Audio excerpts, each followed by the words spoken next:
Hello दोस्तों, कैसे हैं आप लोग। आप और 2026 के top 30 important objective question solve करने वाले हैं।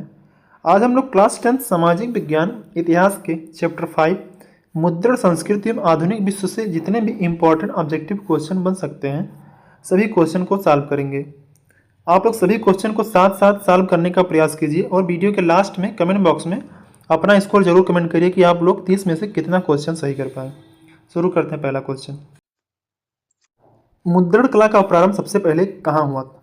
भारत, चीन, यूरोप, अमेरिका। मुद्रण कला का प्रारंभ सबसे पहले चीन में हुआ। ऑप्शन नंबर बी आपका सही उत्तर है। चीन में मुद्रण के लिए किसका प्रयोग किया जाता था? कागज और लकड़ी, कपड़ा, धातु, पत्थर। चीन में मुद्रण के लिए कागज और लकड़ी का प्रयोग किया जाता था। ऑप्शन नंबर ए आपका सही उत्तर है। यूरोप में मुद्रण कला की शुरुआत किसने की? Martin Luther, Gutenberg, Newton, Darwin. Europe में मुद्रण कला की शुरुआत गुटेनबर्ग ने की। ऑप्शन नंबर बी आपका सही उत्तर है। गुटेनबर्ग ने अपनी पहली मुद्रित पुस्तक कौन सी छापी? कुरान, रामायण, बाइबिल, महाभारत। गुटेनबर्ग ने अपनी पहली मुद्रित पुस्तक बाइबिल छापी। ऑप्शन नंबर सी आपका सही उत्तर है। मुद्रण कला के विकास से किसका प्रसार हुआ? अंधविश्वास, ज्ञान, युद्ध, रोग। मुद्रण कला के विकास से ज्ञान का प्रसार हुआ। ऑप्शन नंबर बी आपका सही उत्तर है। प्रोटेस्टेंट सुधार आंदोलन किससे जुड़ा था? प्रोटेस्टेंट सुधार आंदोलन मुद्रण से जुड़ा था। ऑप्शन नंबर बी आपका सही उत्तर है। मार्टिन लूथर किस आंदोलन से जुड़े थे? पुनर्जागरण, औद्योगिकरण, प्रोटेस्टेंट सुधार, किसान आंदोलन। मार्टिन लूथर प्रोटेस्टेंट सुधार से जुड़े थे। ऑप्शन नंबर सी आपका सही उत्तर है। मुद्रण संस्कृति से जो पुस्तकों की कीमत पर क्या प्रभाव पड़ा? बढ़ गई, घट गई, कोई प्रभाव नहीं पड़ा, समाप्त हो गई। मुद्रण संस्कृति से पुस्तकों की कीमत बहुत ही घट गई। ऑप्शन नंबर बी आपका सही उत्तर है। भारत में मुद्रण कला कब आई? 15वीं सदी में, 16वीं सदी में, 17वीं सदी में, 18वीं सदी में। भारत में मुद्रण कला की शुरुआत 16वीं सदी में हुई। ऑप्शन नंबर बी आपका सही उत्तर है। भारत में पहली मुद्रित पुस्तक किस भाषा में थी? हिंदी, संस्कृत, तमिल, अंग्रेजी। भारत में पहली मुद्रित भाषा तमिल भाषा में थी। भारत में पहली मुद्रित पुस्तक तमिल भाषा में थी। ऑप्शन नंबर सी आपका सही उत्तर है। भारत में पहले छापखाना कहाँ स्थापित हुआ? मुंबई, मद्रास, गोवा, कलकत्ता। भारत में पहले छापखाना गोवा में स्थापित हुआ। ऑप्शन नंबर सी आपका सही उत्तर है। मुद्रण संस्कृति ने किस वर्ग को सबसे अधिक लाभ पहुंचाया? केवल राजा, केवल किसान, शिक्षित वर्ग, मजदूर वर्ग। मुद्रण संस्कृति ने शिक्षित वर्ग को सबसे अधिक लाभ पहुंचाया। ऑप्शन नंबर सी आपका सही उत्तर है। समाचार पत्रों का विकास किससे जुड़ा है?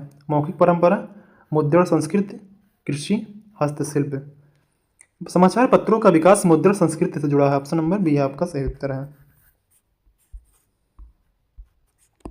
भारत में पहला समाचार पत्र किस भाषा में प्रकाशित हुआ?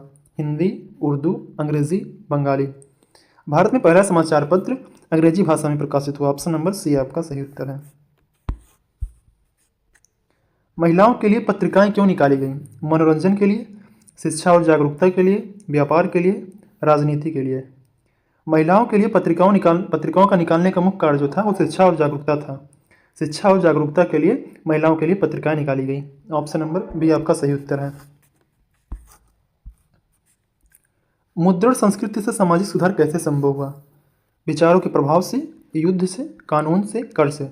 मुद्रण संस्कृति से सामाजिक सुधार विचारों के प्रसार से हुआ। ऑप्शन नंबर ए आपका सही उत्तर है। छापे खानों के बढ़ने से विकास कैसे हुआ? किसका विकास हुआ? निरक्षरता, साक्षरता, बेरोजगारी, गरीबी। छापखानों के बढ़ने से साक्षरता का विकास हुआ। ऑप्शन नंबर बी आपका सही उत्तर है। भारत में धार्मिक ग्रंथों के मुद्रण से क्या हुआ?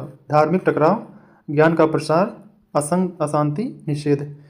भारत में धार्मिक ग्रंथों के मुद्रण से ज्ञान का प्रसार हुआ। ऑप्शन नंबर बी आपका सही उत्तर है। कार्टून और चित्रों का प्रयोग क्यों किया गया? सजावट के लिए, साक्षर और निरक्षर दोनों के लिए, व्यापार के लिए, कर के लिए। साक्षर और निरक्षर दोनों के लिए कार्टून और चित्रों का प्रयोग किया गया। ऑप्शन नंबर बी आपका सही उत्तर है। ब्रिटिश सरकार ने प्रेस पर नियंत्रण क्यों लगाया? शिक्षा बढ़ाने के लिए, राष्ट्रवादी विचार रोकने के लिए, व्यापार बढ़ाने के लिए, धर्म प्रचार के लिए।